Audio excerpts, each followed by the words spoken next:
તૈયાર થઈ ગયા છે. આજે કોસ્ટ્યુમ પાછો આપવાનો છે. છોલે બનાવવા છે, ભાત, રોટલી, સલાડ અને છાશ.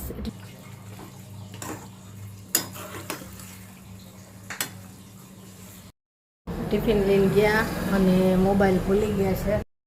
જો આ પાલકનું કુંડું છે અને આ જોઈ શકો છો ઘણા બધા ફૂટા છે. હવે છે ને આની ઉપર આપણે એક પ્લેટ ઢાંકી દઈશું, સુકાઈ ન જાય.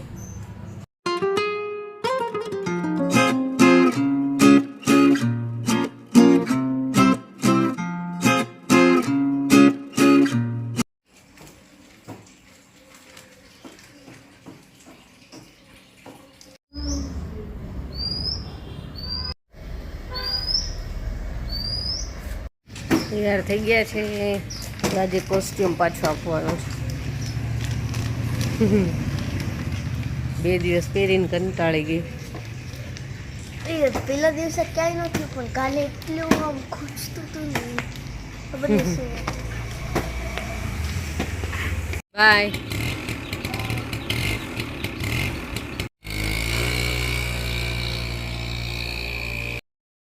ગુડ મોર્નિંગ, જય શ્રી કૃષ્ણ. કેમ છો બધા? મજામાં જશો. છોકરાઓ ગયા સ્કૂલે. આજ તો જેનીને કોસ્ટ્યુમ પાછો આપવાનો હતો, કીધું યાદ કરીને આપી દેજે, પાછો ક્યાંક મુકાઈ ન જાય એવું ન થાય. તો ગયા છોકરાઓ અને હવે ટિફિન કરું છું. ટિફિન આજે કરવાની ના પાડતા હતા મને, કે જો ચા નાસ્તો તારે મને કરાવવો હોય ને તો ટિફિનને લઈ જાઓ, અને જો ટિફિન આપવું હોય તો ચા નાસ્તો નહીં કરો, કે બેમાંથી એક વસ્તુ થશે. મેં કીધું ટિફિન લઈ જાઓ, કીધું સાંજ સુધી પછી ભૂખ લાગે એટલા માટે. તો અત્યારે છોલે બનાવવા છે, ભાત, રોટલી, સલાડ અને છાશ એટલું બનાવવું છે. તો આનો ફટાફટ બનાવી લઉં. સવારમાં જ પહેલાં જ છે ને છોલે બાફવા માટે મૂકી દીધા હતા, તો હવે બસ વઘાર કરવાનો છે, તો ફટાફટ કરી લઈએ.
ટિફિન લઈને ગયા અને મોબાઈલ ભૂલી ગયા છે. હમણાં જોજો થોડીક વારમાં પાછા આવશે મોબાઈલ લેવા. આ બીજી વખત એવું થયું મોબાઈલ ભૂલી ગયા એમને એવું બહુ થાય ઉતાવળમાં છે ને મોબાઈલ ભૂલી જાય હમણાં આવશે પાછા જોજો આમનું ટિફિન થઈ ગયો જાય છે આવજો મોબાઈલ ભૂલી ગયા હતા મોબાઈલ લઈને ગયા અને મેં જો ચા નાસ્તો કરી લીધો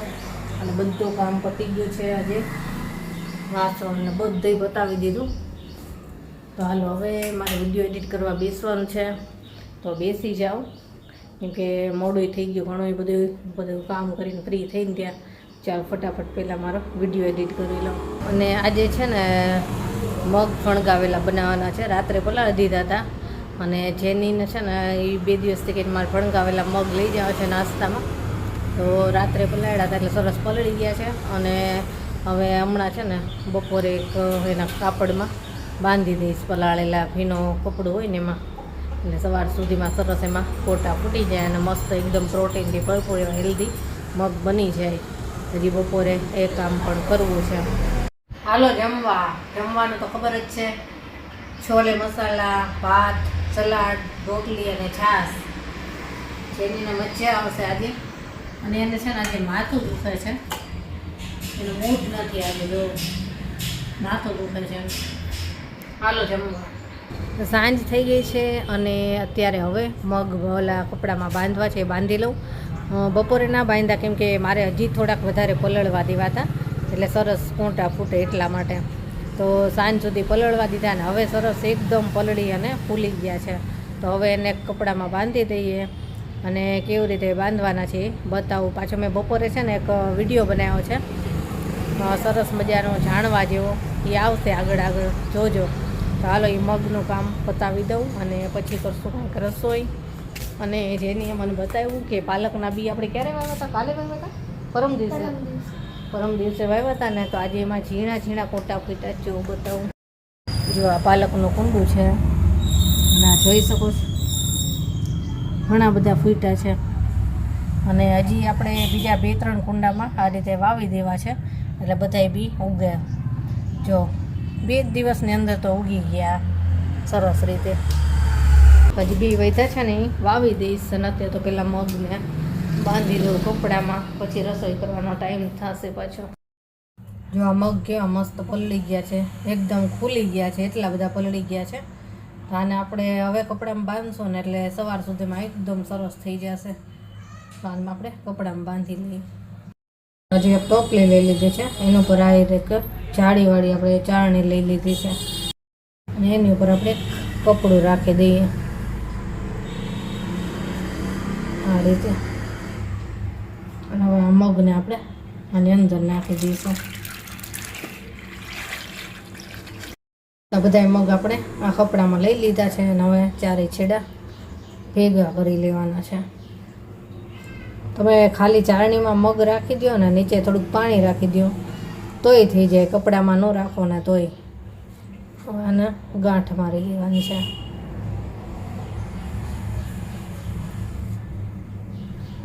હવે છે ને આ પાણી જોઈને આપણે કાઢી નાખશું તો પાણી આપણે કાઢી લીધું છે અને હવે આ જાળણી આપણે મૂકી દઈએ અને આને હવે આપણે ભીનું કરવાનું છે તમારે કપડું પહેલેથી જ ભીનું કરવું હોય તો એમ પણ કરી શકાય પણ આ કપડું સુકાવવું ન જોઈએ કપડું ભીનું રહે એટલું પાણી આપણે નાખશું એટલે થોડુંક નીચે ટોપલીમાં પાણી રહેશે એટલે એનો ભેજ પણ રહેશે બસ આ સવાર સુધીમાં સરસ એકદમ અંકુરિત થઈ જશે અને એકદમ હેલ્ધી મગ બનીને તૈયાર થશે અને આ છોકરાઓને સવારે નાસ્તામાં આપવા છે તો હવે છે ને આની ઉપર આપણે એક પ્લેટ ઢાંકી દઈશું સુકાઈ ન જાય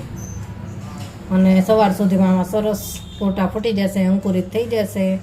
અને સવારે છોકરાઓને નાસ્તામાં આપીશું એકદમ હેલ્ધી મગ પ્રોટીનથી ભરપૂર તો સવારે પાછા બતાવીશ કે કેવા થયા છે જમવાનું શું બનાવું એમ કહેતી હતી અને પછી તો છે ને અમે પાણીપુરીનો પ્રોગ્રામ કર્યો હું કેવી જઈને પાણીપુરી લઈ આવ્યા હતા અને ઘરે જ ખાધી ત્યાંથી લઈ આવ્યા હતા તો જમીને ફ્રી થયા અને આજ છે ને વિડીયો મોડો અપલોડ કરવાનો હતો ગઈકાલનો કેવિનની સ્કૂલનો હતો એ સ્વાતંત્ર્ય દિવસનો ચેક લગભગ 5-1 વાગે વિડીયો અપલોડ કર્યો કેમ કે આજ કામ વધારે હતો તો વિડીયો એડિટ કરવાનું બાકી રહી ગયો હતો એટલે મોડું થઈ ગયું બહુ જ અને ઘણા લોકોને એમ થયું હશે કે વિડીયો આજે નથી આવ્યો તો વિડીયો આવ્યો તો અને જોઈ લેજો પાછા. અને ચાલો હવે આજનો વિડીયો અહીંયા જ પૂરો કરીએ. કાલે મળીશું. Bye, good night.